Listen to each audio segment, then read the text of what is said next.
Hi മക്കളെ, welcome back to learners. കെമിസ്ട്രിയിലെ organic കെമിസ്ട്രിയിലെ കുറച്ച് പ്രീവിയസ് ഇയർ ക്വസ്റ്റ്യൻസ് ആണ് നമ്മൾ ഡിസ്കസ് ചെയ്യാൻ പോകുന്നത്. നിങ്ങൾക്ക് ടെക്സ്റ്റ് ബുക്ക് മാറിയെങ്കിൽ പോലും കഴിഞ്ഞ വർഷത്തെ ഓർഗാനിക് കെമിസ്ട്രിയിലെ ക്വസ്റ്റ്യൻസ് ഒക്കെ തന്നെ നിങ്ങൾക്ക് പ്രാക്ടീസ് ചെയ്ത് പഠിക്കാവുന്നതാണ് കേട്ടോ. Okay, yes. അപ്പോൾ ഒരു പ്രീവിയസ് ഇയർ ക്വസ്റ്റ്യൻ നമുക്ക് ഡിസ്കസ് ചെയ്യാം. ഇവിടെ ശ്രദ്ധിക്കൂ, select the structural formula of the given compound from the box. അതായത് ഇവിടെ പ്രൊപ്പീനും കൊടുത്തിട്ടുണ്ട്, ബ്യൂട്ട്-1,9 കൊടുത്തിട്ടുണ്ട്. അതിൽ കറക്റ്റ് ഈ പറഞ്ഞ സ്ട്രക്ചർ സെലക്ട് ചെയ്യാനാണ് പറഞ്ഞിട്ടുള്ളത്. എടാ മക്കളെ, പ്രൊപ്പീൻ എന്ന് പറഞ്ഞു കഴിഞ്ഞാൽ പ്രൊപ്പ് എത്ര കാർബൺ ഉണ്ട്? 3 കാർബൺ ഉണ്ട്. അപ്പോൾ ഇതിൽ നമുക്ക് 3 കാർബണുള്ള കോമ്പൗണ്ട് ഏതാന്ന് നോക്കിയാൽ മതി. ശ്രദ്ധിക്കൂ, ഇവിടെ 1, 2, ഇവിടെയോ 1, 2, 3. ഇനി അടുത്തതിലോ 1, 2, 3, 4 കാർബൺ ഉണ്ട്. അടുത്തതിലോ 1, 2, 3, 4 കാർബൺ ഉണ്ട്. അപ്പൊ നമുക്ക് ഇവിടെ 3 കാർബൺ വരുന്ന ഒരു ഓപ്ഷൻ മാത്രമേ അവർ കൊടുത്തിട്ടുള്ളൂ. ഏതാ? ഈ പറഞ്ഞ സെക്കൻഡ് വൺ. ഓക്കെ, അപ്പൊ പ്രൊപ്പീൻ ഏതാന്ന് ചോദിച്ചു കഴിഞ്ഞാൽ പ്രൊപ്പീൻ സിമ്പിൾ ആയിട്ട് നിങ്ങൾക്ക് സ്ട്രക്ചർ അറിയില്ലെങ്കിലും പോലും എന്ത് ചെയ്യാം, ഈ പറഞ്ഞ പ്രൊപ്പ് എന്ന് പറഞ്ഞ 3 എണ്ണത്തിൽ നിന്ന് നിങ്ങൾക്ക് സെലക്ട് ചെയ്തെടുക്കാൻ പറ്റും. ഓക്കെ, സോ പ്രൊപ്പീൻ എന്ന് പറയുന്നത് ഈ പറഞ്ഞ കോമ്പൗണ്ട് ആണ്. അടുത്തത് നിങ്ങൾക്ക് കാണാം ബ്യൂട്ട്-1,9 എന്ന് പറഞ്ഞാൽ 4 കാർബൺ ഉണ്ട്. 4 കാർബൺ ഉള്ളതിൽ ഒന്നാമത്തെ പൊസിഷനിൽ എന്തുണ്ട്? അയൺ ഗ്രൂപ്പ് ഉണ്ട് എന്ന് പറഞ്ഞു കഴിഞ്ഞാൽ ട്രിപ്പിൾ ബോണ്ട് ഉണ്ട്, ത്രിബന്ധനം ഉണ്ട്. ഓക്കെ, അതാണ് ബ്യൂട്ട്-1,9 എന്നതുകൊണ്ട് ഉദ്ദേശിക്കുന്നത്. അപ്പോൾ നിങ്ങൾ മനസ്സിലാക്കുക, 4 കാർബൺ ഉള്ളത് ഇതല്ല, ഫസ്റ്റ് വൺ അല്ല. ഇനി അടുത്തതും ഈ പറഞ്ഞ ലാസ്റ്റത്തതും നോക്കിയാൽ മതി. അതിൽ 4 കാർബൺ ഉണ്ട്. അതിൽ ഫസ്റ്റ് പൊസിഷനിൽ ട്രിപ്പിൾ ബോണ്ട് ഉണ്ട്. ഫസ്റ്റ് പൊസിഷനിൽ ട്രിപ്പിൾ ബോണ്ട് ഏതിനാണ് കൊടുത്തിട്ടുള്ളത്? യെസ്, ഈ പറഞ്ഞ കോമ്പൗണ്ടിനല്ലേ. നിങ്ങൾ ശ്രദ്ധിക്കൂ, ഇതിലാണെങ്കിൽ 1, 2, 3, 4 നമ്പർ ചെയ്യുമ്പോൾ രണ്ടാമത്തതിലാണ് ട്രിപ്പിൾ ബോണ്ട് വന്നിട്ടുള്ളത്. അപ്പോൾ ഉറപ്പായിട്ടും അതല്ല. ഏതാ? യെസ്, തേർഡ് വൺ എന്ന് പറയുന്നതാണ് എന്ത്? ബ്യൂട്ട്-1,9. അപ്പൊ നമുക്ക് സിമ്പിൾ ആയിട്ട് പറയാം, ബ്യൂട്ട്-1,9 ഏതാന്ന് ചോദിച്ചു കഴിഞ്ഞാൽ യെസ്, ഈ പറഞ്ഞ CH3, CH2, CH3 ആണ്, സോറി CH ആണ്.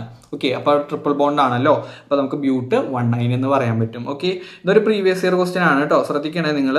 അടുത്ത question, identify the relation and fill in the blanks. Okay, ഈ ഒരു റിലേഷൻ കണ്ടെത്തിയിട്ട് എന്ത് ചെയ്യണം? അത് ഫില്ല് ചെയ്യണം എന്നാണ് പറയുന്നത്. അപ്പൊ മോണോമറും പോളിമറും ബേസ്ഡ് ആണ്. ഞാൻ പറഞ്ഞു, പോളിമേഴ്സ് ഉള്ള ക്വസ്റ്റ്യൻ പേപ്പേഴ്സ് എന്തായിരിക്കും ചാൻസ് കൂടുതൽ പോളിമേഴ്സിൽ നിന്ന് ചോദിക്കാനാണ്. ഓക്കെ, അപ്പൊ വിനൈൽ ക്ലോറൈഡിന്റെ എന്താണ്? പോളിമർ ആണ് പോളിവിനൈൽ ക്ലോറൈഡ്.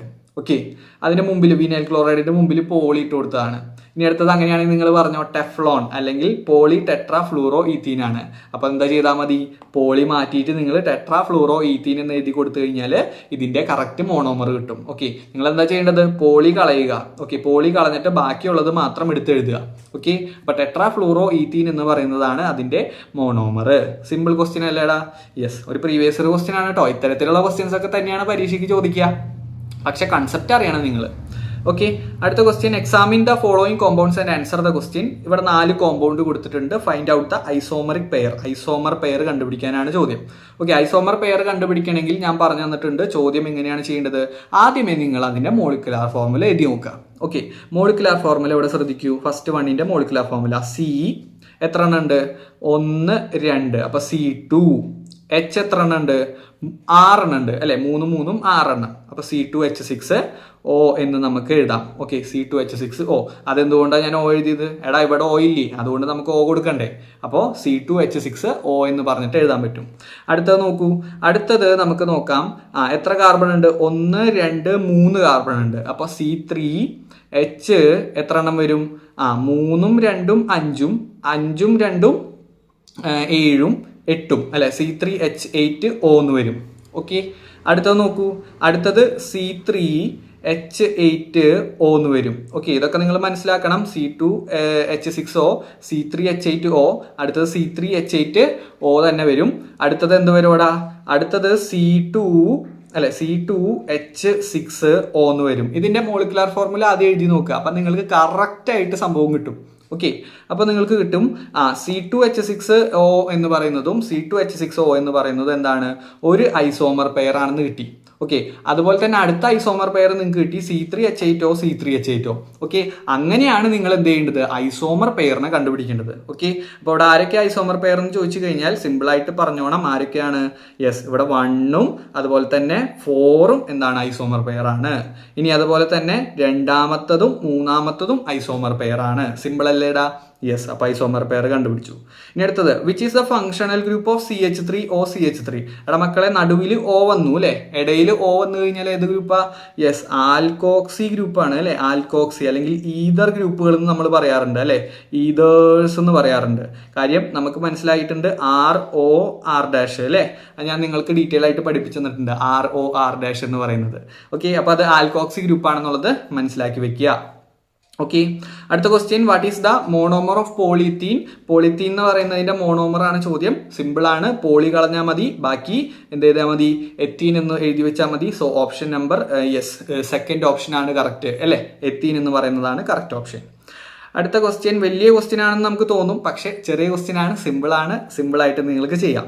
ഓക്കെ, ക്വസ്റ്റ്യൻ ഇതാണ്, ഈ പറഞ്ഞ കെമിക്കൽ ഇക്വേഷൻസ് നോക്കുക, എന്നിട്ട് അതിൽ നിന്ന് ഈ പറഞ്ഞ ഏത് ടൈപ്പ് ഓഫ് റിയാക്ഷൻ ആണെന്നുള്ളത് ശ്രദ്ധിച്ച് നോക്കുക. ഓക്കെ, ഇവിടെ എന്താ ഫസ്റ്റ് ഇക്വേഷനിൽ CH2 double bond CH2ലേക്ക് H2 add ചെയ്യാണ് ചെയ്തത് അല്ലേ, ആഡ് ചെയ്യാണ്. അപ്പൊ ആഡ് ചെയ്യാന്ന് പറഞ്ഞാൽ ഏത് റിയാക്ഷൻ ആണ്? അഡീഷൻ റിയാക്ഷൻ ആണ്. അപ്പൊ അവിടെ എഴുതി വെച്ചോളൂ, ഏത് റിയാക്ഷൻ ആണ്? Addition reaction. ശ്രദ്ധിക്കണേ നിങ്ങൾ, അഡീഷൻ റിയാക്ഷൻ. അടുത്തത് ഇവിടെ CH3 സിംഗിൾ ബോണ്ട് CH3യിലേക്ക് Cl2 എന്ത് ചെയ്യാണ്? ഈ പറഞ്ഞ ഡിസ്പ്ലേസ്മെന്റ് റിയാക്ഷൻ, അല്ലെങ്കിൽ നമുക്ക് ഇവിടെ പറയാൻ പറ്റുന്നത് എന്താണ്? ഈ പറഞ്ഞ സബ്സ്റ്റിറ്റ്യൂഷൻ റിയാക്ഷൻ എന്നാണ് പറയാൻ പറ്റുക അല്ലെ, ഡിസ്പ്ലേസ്മെന്റ് അല്ല, സബ്സ്റ്റിറ്റ്യൂഷൻ റിയാക്ഷൻ. കാര്യം ഇവിടത്തെ എന്താ സംഭവിച്ചത്? റിയാക്ഷൻ നടന്നപ്പോൾ ഇവിടത്തെ ഒരു Hന് പകരം എന്ത് വന്നു? ഒരു Cl കടന്നു വന്നു. ഓക്കെ, ഇത്രയേ ഉള്ളൂ റിയാക്ഷൻ. ഇവിടെ Clമായിട്ട് റിയാക്ട് ചെയ്യിപ്പിച്ചു. ഇവിടെ ആക്ച്വലി അഡീഷൻ അല്ല നടക്കുന്നത്. ഇവിടെ എന്താ സംഭവിച്ചത്? ഇവിടെ ഒരു H പോയി അല്ലെ, H പുറത്തേക്ക് പോയി, പകരം ഇവിടെ ഒരു Cl കടന്നു വന്നു. അതെങ്ങനെ നമുക്ക് മനസ്സിലായത്? ഇക്വേഷന്റെ റൈറ്റ് സൈഡ് നോക്കിയാൽ മതി. കണ്ട, ഇവിടെ ഒരു Cl വന്നു, ഇവിടെ ഒരു H ഇറങ്ങിപ്പോയി എന്നുള്ളത് മനസ്സിലായി. അതുകൊണ്ടാണ് ഇവിടെ ഒരു H ഇറങ്ങിപ്പോവുകയും ചെയ്തു, ഇവിടെ ഒരു Cl വരികയും ചെയ്തു. അതാണ് HCl എന്ന് പറയുന്നത്. ഓക്കെ, യെസ്, അപ്പോൾ അത് ക്ലിയർ ആണെന്ന് വിചാരിക്കുന്നു. അപ്പോൾ ഇത് ഏത് ടൈപ്പ് റിയാക്ഷൻ ആണ്? സബ്സ്റ്റിറ്റ്യൂഷൻ റിയാക്ഷൻ ആണ് കേട്ടോ, പഠിച്ചു വെച്ചോണം. Substitution reaction. ഓക്കെ, അടുത്ത ക്വസ്റ്റ്യൻ നോക്കാം. CH3 CH2 CH എന്ത് സംഭവിച്ചു? യെസ്, ഇവിടെ ഡബിൾ ബോണ്ട് ആയിട്ട് മാറി അല്ലേ, രണ്ടെണ്ണമായിട്ട് പൊട്ടിപ്പോയി അല്ലെ. ഇവിടെ എന്താ സംഭവിച്ചത്? ഇവിടെ ബ്രേക്കിംഗ് നടന്നിട്ട് ഇവിടുത്തെ Hഉം എന്ത് സംഭവിച്ചു? ഇവിടുത്തെ H ഇതിന്റെ കൂടെ പോയിട്ട് എന്ത് നടന്നു? ബ്രേക്കിംഗ് നടന്നു. അപ്പോൾ അതായത് വലിയൊരു കോമ്പൗണ്ട് ബ്രേക്ക് ചെയ്തു എന്ന് പറഞ്ഞു കഴിഞ്ഞാൽ നിങ്ങൾക്ക് അറിയാം ഇവിടെ എന്താണ്? യെസ്, ഈ പറഞ്ഞ തെർമൽ ക്രാക്കിംഗ് ആണ് നടന്നത്. ഏതാണ്? Thermal cracking. അപ്പോൾ പഠിച്ചു വെക്കണം, തെർമൽ ക്രാക്കിംഗ്. ക്രാക്കിംഗ് എന്ന് പറഞ്ഞാൽ എന്താ? പൊട്ടുക. അപ്പോൾ വലിയൊരു സാധനം പൊട്ടി അല്ലെ, വലിയൊരു കോമ്പൗണ്ട് ഉണ്ടായിരുന്നു, അത് പൊട്ടി, അതാണ് തെർമൽ ക്രാക്കിംഗ്. സിമ്പിൾ ക്വസ്റ്റ്യൻ അല്ലേ? Yes, simple question. ഇനി അടുത്ത റിയാക്ഷൻ നമുക്ക് നോക്കാം. മീഥേൻ ആണ് CH4, അതിലേക്ക് ഓക്സിജൻ വെച്ച് റിയാക്ട് ചെയ്യിപ്പിച്ചപ്പോൾ എന്ത് കിട്ടി? CO2 + H2O. ഇത് നിങ്ങൾ എവിടെ കണ്ടാലും നിങ്ങൾ ആലോചിക്കണം, അത് കമ്പസ്റ്റൻ റിയാക്ഷൻസ് ആണ്. എന്താണ്? കമ്പസ്റ്റൻ റിയാക്ഷൻസ് ആണ്. അപ്പോൾ പഠിച്ചു വെച്ചോണം, റിയാക്ടന്റ് സൈഡിൽ കാർബൺ ഡൈ ഓക്സൈഡും വെള്ളവും ഉണ്ടെങ്കിൽ അതെന്തായിരിക്കും? കമ്പസ്റ്റൻ റിയാക്ഷൻസ് ആണ്. മനപ്പാടം നിങ്ങൾ പഠിച്ചു വെച്ചോ, കമ്പസ്റ്റൻ റിയാക്ഷൻസ് ആണ്. കാർബൺ ഡൈ ഓക്സൈഡും വെള്ളവും റൈറ്റ് സൈഡിൽ ഉണ്ടെങ്കിൽ അതേത് റിയാക്ഷൻ ആണ്? കമ്പസ്റ്റൻ റിയാക്ഷൻസ് ആണ്. ഓക്കെ, യെസ്, അപ്പൊ നമുക്ക് ഇവിടെ എഴുതാം, ഏതാണ്? Combustion reactions. ഓക്കെ, യെസ്, അപ്പോൾ അത് ക്ലിയർ ആണെന്ന് വിചാരിക്കുന്നു. അപ്പോൾ ഇത്രയും ക്വസ്റ്റ്യൻസ് ആണ് നമ്മൾ ഈ വീഡിയോയിൽ ഡിസ്കസ് ചെയ്യുന്നത്. നിങ്ങൾക്ക് വേണ്ടി ഇനി അടുത്തടുത്ത ക്വസ്റ്റ്യൻസ് ഒക്കെ തന്നെ ഡിസ്കസ് ചെയ്യാൻ റെഡിയാണ്. പക്ഷേ എന്ത് ചെയ്യുന്നുണ്ട്, ഈ വീഡിയോ ഇവിടെ വെച്ച് അവസാനിപ്പിക്കുകയാണ്. ഇതിന്റെ തന്നെ അടുത്ത പാർട്ടുകൾ നമ്മൾ അപ്ലോഡ് ചെയ്യുന്നുണ്ടാവും. സോ ചാനൽ നിങ്ങൾ മറക്കാതെ സബ്സ്ക്രൈബ് ചെയ്ത് വെക്കുക. നിങ്ങൾക്ക് വീഡിയോ ഇഷ്ടപ്പെട്ടാൽ അല്ലെങ്കിൽ യൂസ്ഫുൾ ആണെന്ന് തോന്നുവാണെങ്കിൽ മാത്രം എന്ത് ചെയ്യണം? ഒന്ന് ലൈക്ക് ചെയ്യണം കേട്ടോ. Okay, thank you.